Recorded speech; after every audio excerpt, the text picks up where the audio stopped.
Hello all, welcome to Let's Learn Optometry. In this video, we will learn about Krimsky test.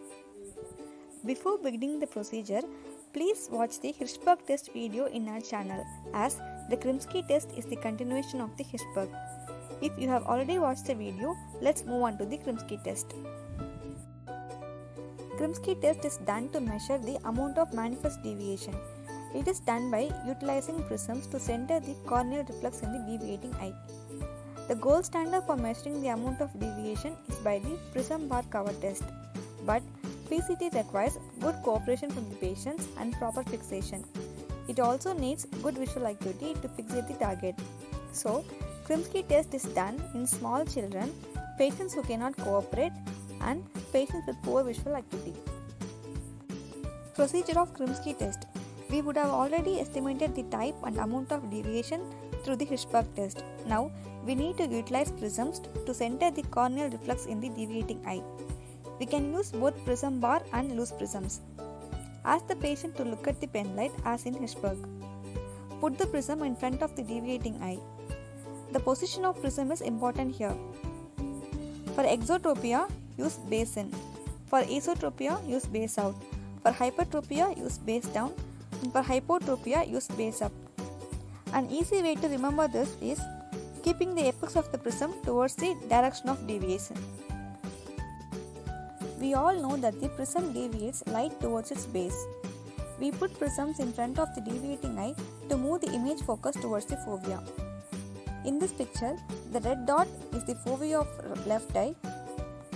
This is the right eye fovea, and this is a non-foveal point in the right eye. This is a case of right esotropia, so we use base out prism. When we put the base out prism with appropriate power in front of the deviating eye, in this case it is right eye, it deviates light towards its base. So, now the light ray is focused exactly on the fovea of the right eye, and the corneal reflex will be centered as in the fixating eye. Let's see another example.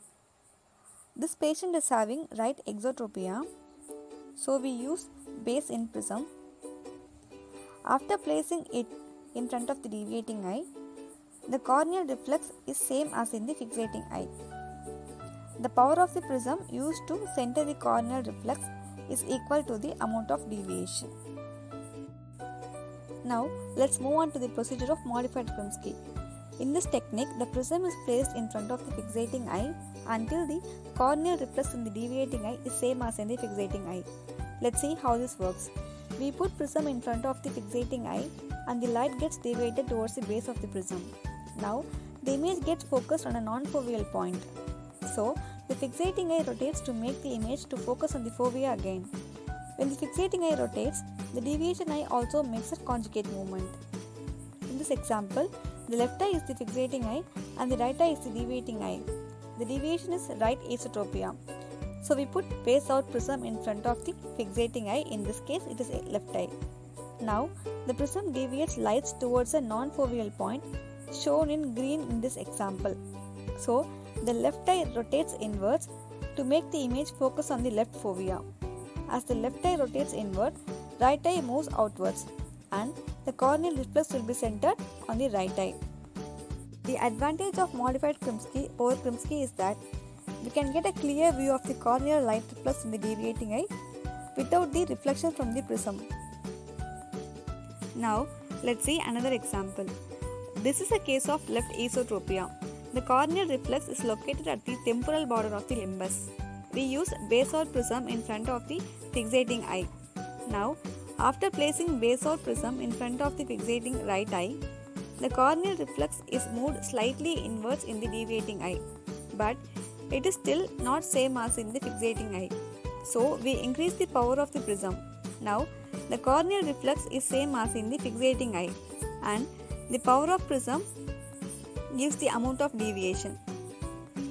Now, we need to record the value in the patient record mentioning the power and direction of the prism. Thanks for watching. Subscribe to Let's Learn Optometry for more optometry and eye care videos.